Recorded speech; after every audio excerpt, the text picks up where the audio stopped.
Bien, bonjour à tous et merci pour ces mots d'accueil. Alors, pour explorer ensemble le futur de l'hydrogène et la ruée vers l'éco-aviation, je vous propose de l'aborder à travers le prisme d'un jumelage.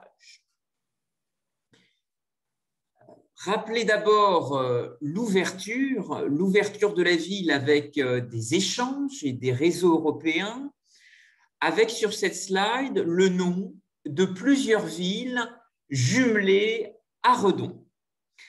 Mais le territoire est aussi une plateforme d'innovation à travers le rôle historique qui a été joué comme carrefour de voies navigables, ce qui offre une ouverture intéressante pour le sujet d'aujourd'hui.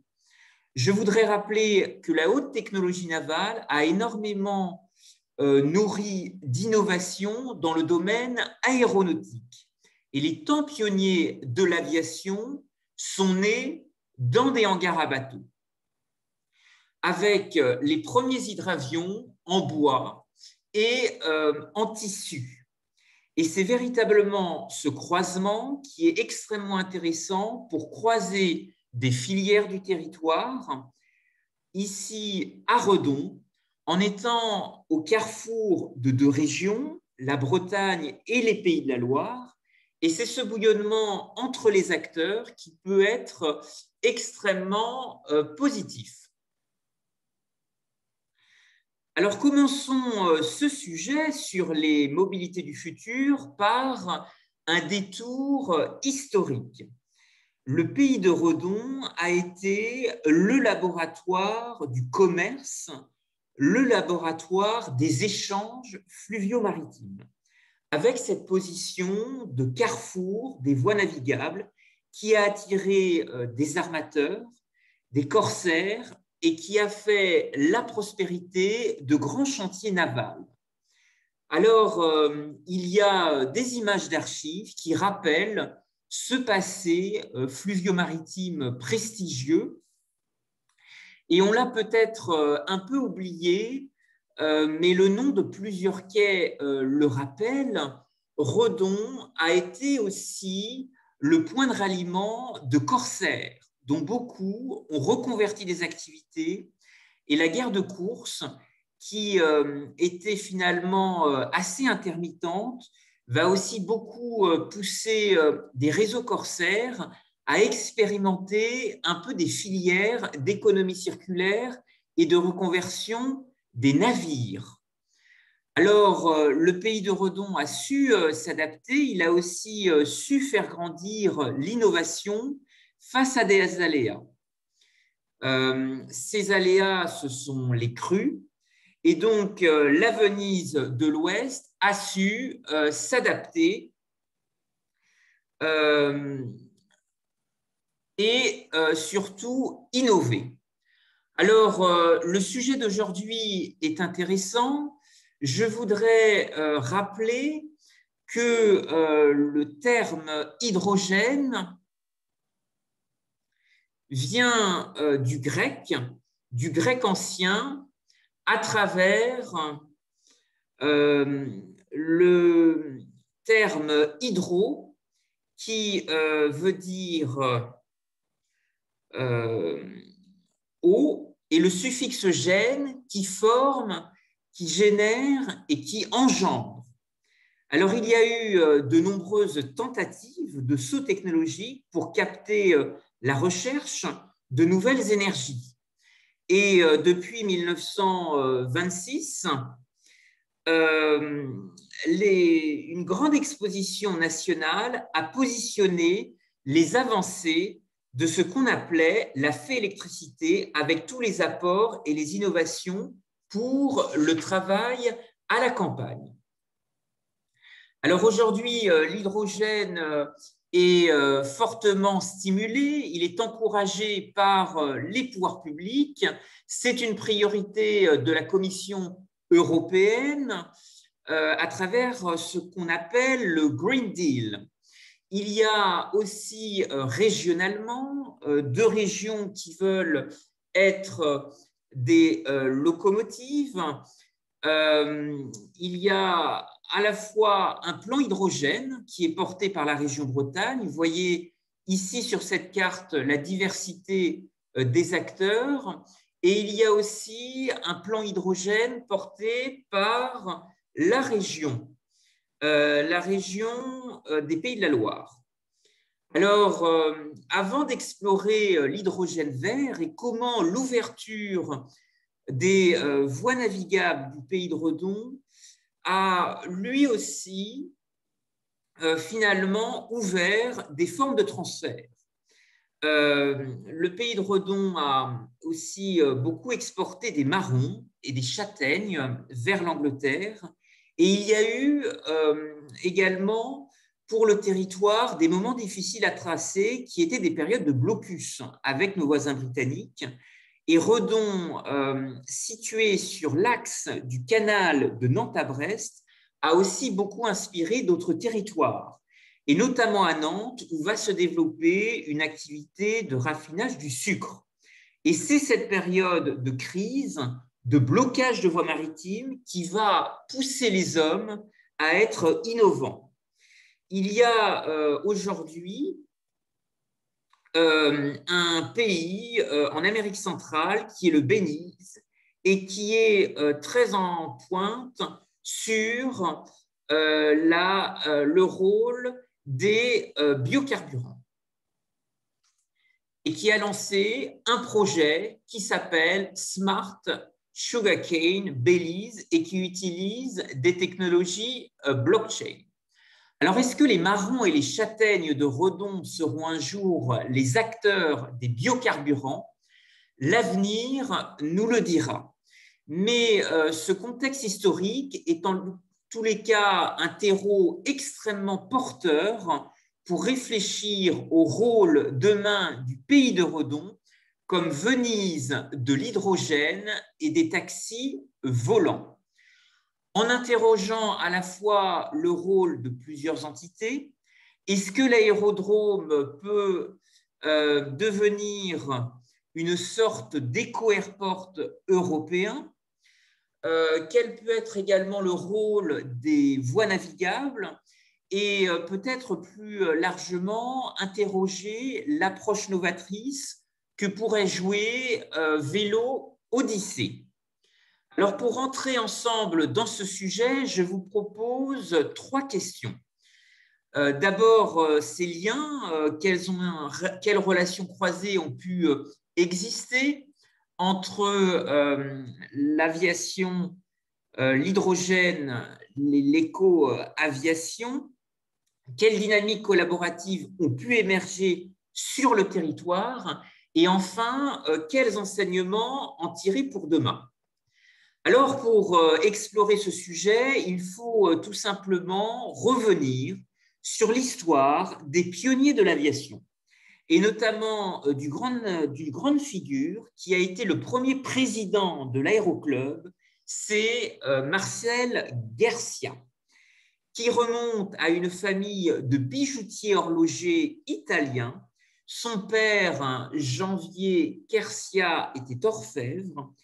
Et bien entendu, Marcel Quercia est un personnage connu du territoire à travers une grande entreprise qui a marqué le bassin d'activité qui s'appelle Flaminaire.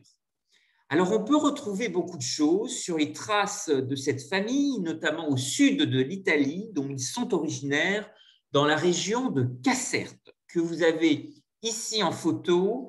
Caserta, c'est le Versailles italien, d'où peut-être l'intuition pour les Lumières et ces fameux briquets qui naîtront dans le pays de Redon. Mais il y a aussi des grands musées européens qui valorisent la mémoire et le grand passé de cette famille. C'est notamment le British Museum qui a des éléments extrêmement intéressants sur le père de Marcel Quercia. Alors, l'idée se projette aussi en Italie de réfléchir à l'avenir de l'hydrogène et de réfléchir aussi à l'arrivée de taxis volants. Vous avez ici l'exemple d'un projet de vertiport qui a vocation à accueillir des véhicules nomades en vol libre. Ce projet est porté par un acteur chinois qui s'appelle Yi Wang, qui a également signé un partenariat avec la ville de Lyon pour développer des recherches sur l'émergence d'un taxi autonome. Et donc, ce partenariat chinois-italien explore le rôle d'un vertiport qui serait une structure d'accueil de véhicules nomades en vol libre. Je vous ai mis sur cette slide le nom de la structure italienne, cette agence de design qui porte notamment le sujet avec son partenaire chinois. Je veux aussi signaler l'existence d'un ouvrage qui s'appelle L'Hermine et le Lotus et qui pourrait peut-être inspirer la relation triangulaire que le pays de Redon pourrait pourquoi pas développer avec des partenaires italiens et chinois. Alors ici à l'écran, vous avez Flaminaire qui a apporté beaucoup d'innovations sur le territoire du pays de Redon. Vous rappelez qu'effectivement, Marcel Quercia est tout simplement l'inventeur du premier briquet à gaz créé au monde. Et finalement, nous allons explorer ensemble comment ce grand passé précurseur, ce terreau d'innovation pourrait fortement inspirer l'hydrogène et la ruée vers l'éco-aviation. Alors, le pays de Redon, je vous l'indiquais en introduction, a été un carrefour de deux régions où se sont aussi beaucoup entraînés des pionniers de l'aviation. Je voudrais vous rappeler le nom de quelques-uns. Il y a dans la région nantaise notamment Alexis Manérol. Je voudrais aussi peut-être mentionner le plus connu, c'est Roland Garros qui a passé son brevet de pilote le 19 janvier 1910 à l'aéroport de Cholet. Il y a bien sûr Antoine de Saint-Exupéry qui a passé une enfance dans la Sarthe, au Mans. Et enfin, le comte de Lambert qui fut le premier à survoler la Tour Eiffel en avion. Et puis autour de ça, ce sont d'autres défis techniques qui ont animé d'autres territoires. Je pense à Marcel Brault, le fondateur de Manitou à Ancenis, celui qui manie tout et qui a développé une entreprise extrêmement prospère de chariots élévateurs. Alors, dans d'autres territoires, en creusant un peu, il y a eu des événements étonnants qui ont aussi permis des alchimies assez inédites. Il y a un événement en particulier qu'on appelle le Noël de la fabrique de parachutes. Il s'agit d'une société qui s'appelle Aviorex et qui a recruté de nombreuses femmes ouvrières en pleine crise du textile. Et lors d'un Noël, des chutes de tissus pour fabriquer des parachutes vont être réutilisées. Et progressivement, on va se rendre compte qu'on peut y développer de nouveaux usages et notamment des ballons en hélium. Alors, ce sera une micro-révolution dans le domaine de la filature car on réalise qu'il est possible de transporter du gaz, ce qui fait le lien avec le tempérament pionnier de Marcel Quercia dans le pays de Redon avec les fameux briquets à gaz.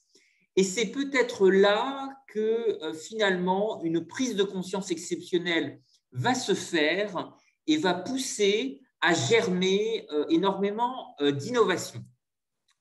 Alors aujourd'hui, vous avez aussi des startups qui se sont appropriées le sujet. Il y a notamment cet exemple de start-up espagnole qui entend proposer des voyages spatiaux en ballon d'hélium.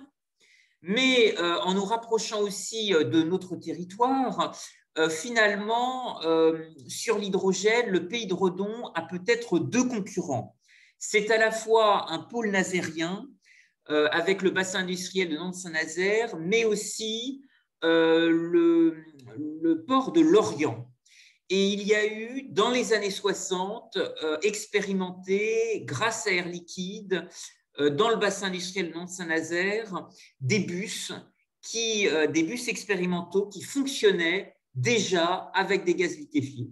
Je pense que ce travail aussi de veille est important pour bien montrer quelles sont les singularités que le pays de Redon peut développer et quelles sont justement les formes de valeur ajoutée qui pourraient aider le territoire à se différencier.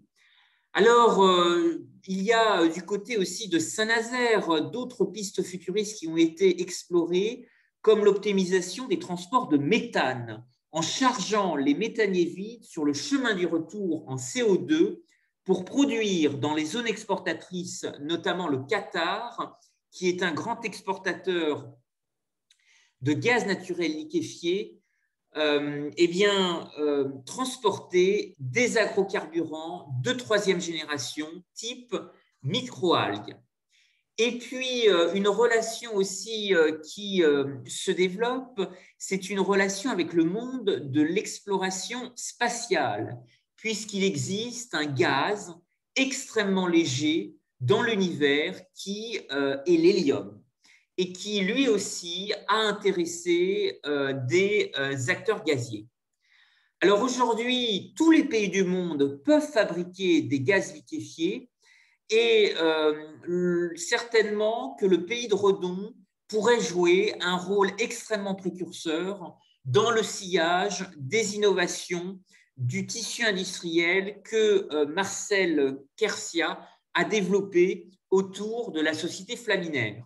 Je crois que le débat qu'on a aujourd'hui sur la prise de conscience de l'hydrogène, c'est qu'effectivement, pour rendre cet hydrogène accessible, il est extrêmement important de réfléchir à un modèle qui permette à la fois de cristalliser des dynamiques d'innovation peu coûteuses et de le rendre accessible au plus grand nombre.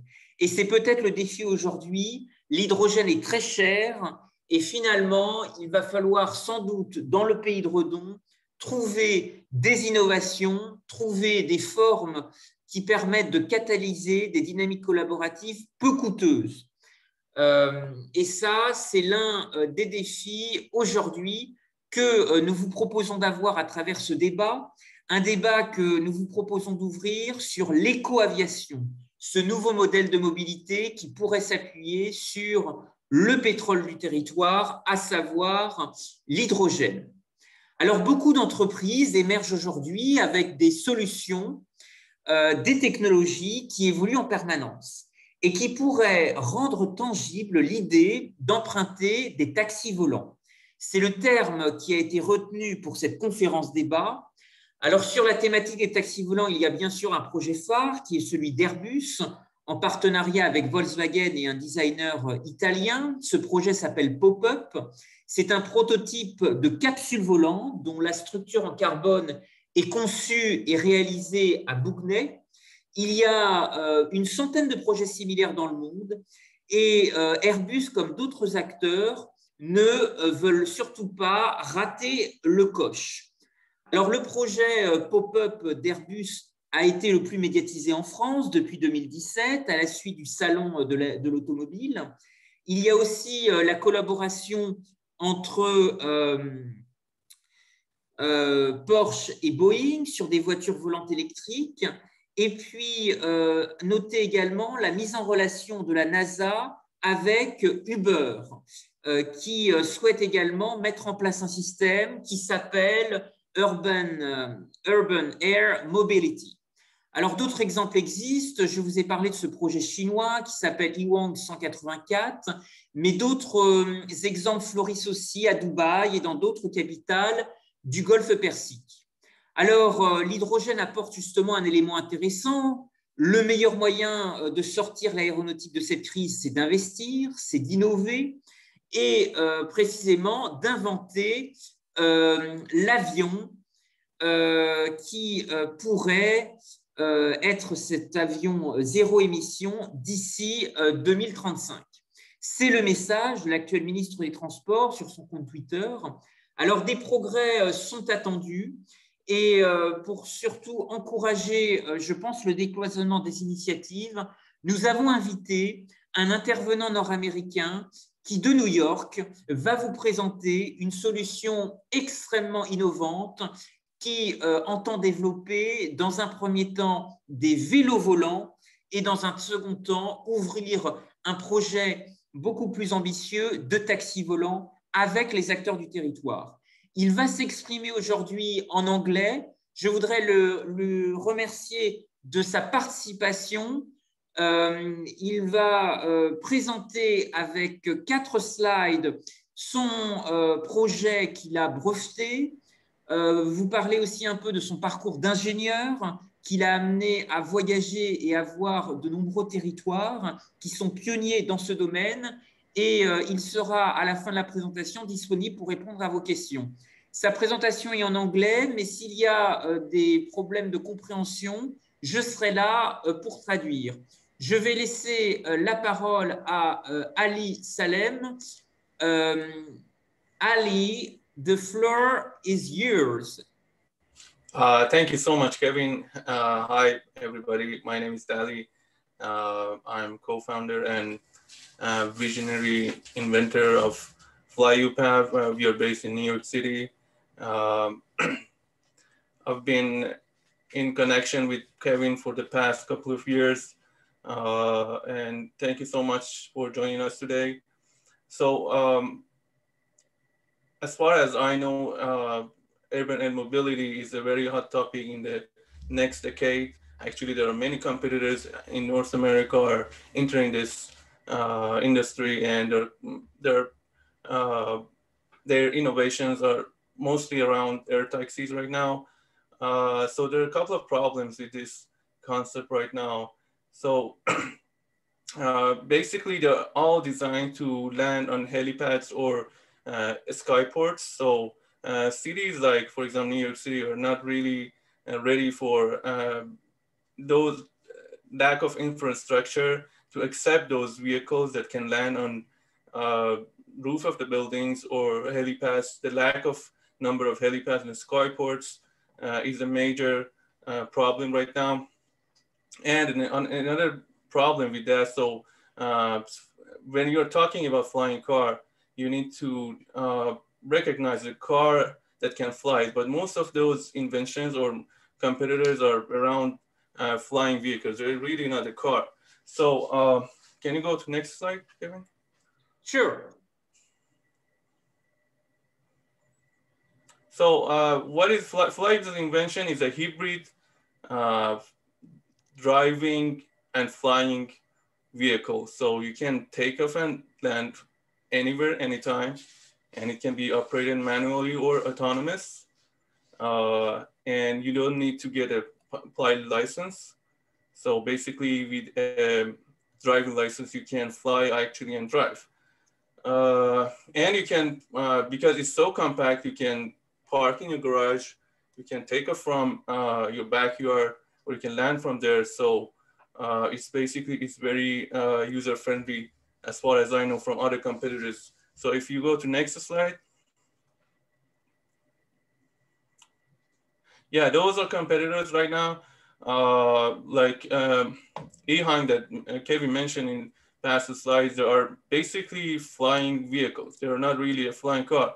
So, or another European competitor, there are Volvo from Germany and the other from, I think, from East Europe. They're also working on flying cars, but you see that have a fixed wing that attached to a car platform. So the wings need to be expanded across the car so it can take off and landing. So basically they need to take off and landing from empty streets. That's not feasible in urban places like, for example, New York City, or they have large or wide span blades. So it's really not comfortable to land on many spaces like, again, the streets or backyards. And other issues with those designs, so just resulted in our invention that is a manual self-driving and also autonomous flying vehicle that is FlyUpath. Kevin, next slide, please. Yeah, so what's the vision for this new innovation? So it can, the target payload is an adult human. So for example, the maximum 125 kilogram or 250 pound, and endurance is 60 minutes. So we can extend the endurance by using hydrogen technology or fuel cell batteries, but that's an optional. So really, we can go fully electric or fuel cell or hydrogen. That works. We can. The numbers are changing based on the energy source that we use. The target range is 60 miles or flight, or 120 miles for continuous driving, and has different different application like flying taxi, patrol car, or ambulance or firefighter. Those missions are possible and can be done using this vehicle. Kevin, yeah, I think pretty much we wrap up my presentation. But if you have any question, I'll be happy to answer at the end. Thank you so much. Bien, merci beaucoup pour cette intervention. Nous allons continuer le déroulé. Et là, pour conclure, à la fin, si vous avez des questions à poser à ce porteur de projet innovant nord-américain, vous êtes les bienvenus. Alors, il a parlé de mobilité du futur, de nouvelles mobilités de demain. Pour cette conférence, a été aussi choisi d'utiliser l'expression taxi volant. C'est peut-être aussi pour réfléchir comment le territoire pourrait ouvrir une brèche. Libéraliser les taxis a été une sphère d'innovation dans la gouvernance publique. C'est une activité réglementée qui est très encadrée juridiquement. Elle procure le bénéfice d'une ADS, une autorisation de stationnement sur la voie publique, et nécessite la détention d'une carte professionnelle de conducteur de taxi pour exercer ce métier. Alors, il y a eu en 2007 une tentative de bouleverser le champ d'exercice de cette activité qui faisait suite notamment aux travaux de la commission Attali. Il est toujours possible aujourd'hui d'accéder à ce rapport qui s'intitulait « 300 décisions pour changer la France ». Alors, ce rapport Attali avait jeté un peu un pavé dans la mare dans le domaine de la réglementation des taxis en voulant faire sauter à la fois le numerus clausus et mettre beaucoup d'innovations en matière de mobilité. Donc, vous pouvez l'imaginer, ce rapport a suscité beaucoup d'opposition et beaucoup de mesures n'ont pas été jusqu'au bout. Et toujours est-il que c'est peut-être un cadre de réflexion qui pourrait être extrêmement utile pour le pays de Redon et pour les innovations aujourd'hui à développer dans le domaine de l'hydrogène et de l'éco-aviation. Il y a eu aussi une brèche qui a été encouragée en 2006, c'est la directive service, qui a voulu libéraliser l'offre de transport à la demande. Il est vrai que quand on en fait le bilan aujourd'hui, la déclinaison qui s'est faite est assez imparfaite, mais peut-être que ça offre des potentialités importantes pour la prospective du territoire, pour réfléchir comment le pays de Redon pourrait être un laboratoire et réactiver de nombreux projets. Il y a bien sûr beaucoup d'appels à projets aussi lancés pour réenchanter des espaces de stationnement. C'est peut-être l'occasion aussi de redonner vie à des friches industrielles, à de nombreux également d'anciens chantiers qui pourraient être aussi des lieux d'expérimentation, des tiers-lieux maritimes. C'est la ville de Lorient, à ce titre, qui porte un projet important de tiers-lieux maritimes pour relier justement la richesse des activités qui étaient tournées vers la mer. Peut-être que cette Venise de l'hydrogène dans le pays de Redon pourrait être finalement l'animateur d'activités, de nouvelles activités fluvio-maritimes en y associant l'hydrogène et l'éco-aviation. Ce qui est l'une des problématiques qu'il faut aussi souligner dans ce débat, c'est bien entendu l'accès à des financements innovants. Et là, il y a toujours un peu un trou dans la raquette parce que les investisseurs sont souvent extrêmement frileux lorsqu'il s'agit de percer comme ça de nouveaux projets précurseurs. Et je pense qu'à la fois à travers le sillage de Marcel Kersia, le premier président de l'Aéroclub, il y a un ADN extrêmement fort pour mettre en valeur, pousser l'énergie d'entreprendre et la prise de risque. Je voudrais également souligner des travaux extrêmement intéressants de prospective qui ont été notamment développés par un ami de Redon qui est Alain Madelin et qui, lui, a beaucoup regardé les différents modèles d'efficacité énergétique et comment, justement, trouver des coalitions créatives d'acteurs, imaginer de nouveaux véhicules d'investissement. Et l'un des grands défis, peut-être, pour construire cette Venise de l'hydrogène, c'est de trouver, justement, des investisseurs, de trouver des acteurs du territoire qui acceptent de travailler ensemble et qui soient peut-être en capacité de témoigner de la valeur sûre des économies d'énergie réalisées et surtout du bilan en matière d'efficacité énergétique qui pourrait justement inspirer des acteurs de la green finance. Alors Alain Madelin, vous pouvez retrouver beaucoup de travaux qui ont été explorés grâce à son esprit de boîte à idées et le travail encore extrêmement actif de réflexion et d'écriture qu'il engage toujours aujourd'hui. Il avait notamment beaucoup regardé le fonctionnement de sociétés de services énergétiques qui se rémunèrent sur l'économie réalisée et peut-être que l'hydrogène pourrait justement être une voie à tracer là-dessus. C'est peut-être aussi un débat transatlantique, d'où l'ouverture avec cet intervenant nord-américain, vous dire qu'il y a aussi plusieurs États aux États-Unis qui portent des politiques publiques extrêmement ambitieuses dans ce domaine. Je voudrais signaler un site internet si vous souhaitez découvrir plus en détail de nouvelles dynamiques d'innovation qui pourraient justement se développer avec des acteurs du territoire du pays de Redon. Vous avez les références ici. L'ensemble des planches de cette conférence seront mis à la disposition de l'ensemble des participants si vous souhaitez vous faire une religion sur le sujet. La conférence est également enregistrée et elle sera aussi restituée en ligne en vidéo. Il y a une bulle de discussion si vous souhaitez prendre la parole, poser des questions. Le format de cette conférence était relativement court, 40 minutes, mais si vous avez des réactions, des impressions, n'hésitez pas. La parole est à vous et je ferai la traduction si vous souhaitez aussi poser des questions à notre intervenant nord-américain. Merci à vous.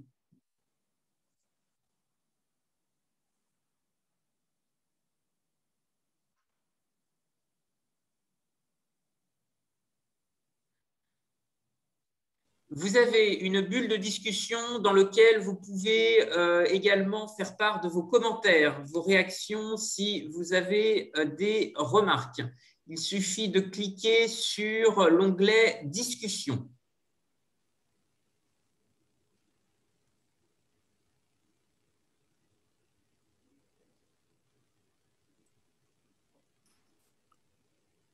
Oui, allô? Oui, bonjour. Allez-y. Bonjour, Marc Derval.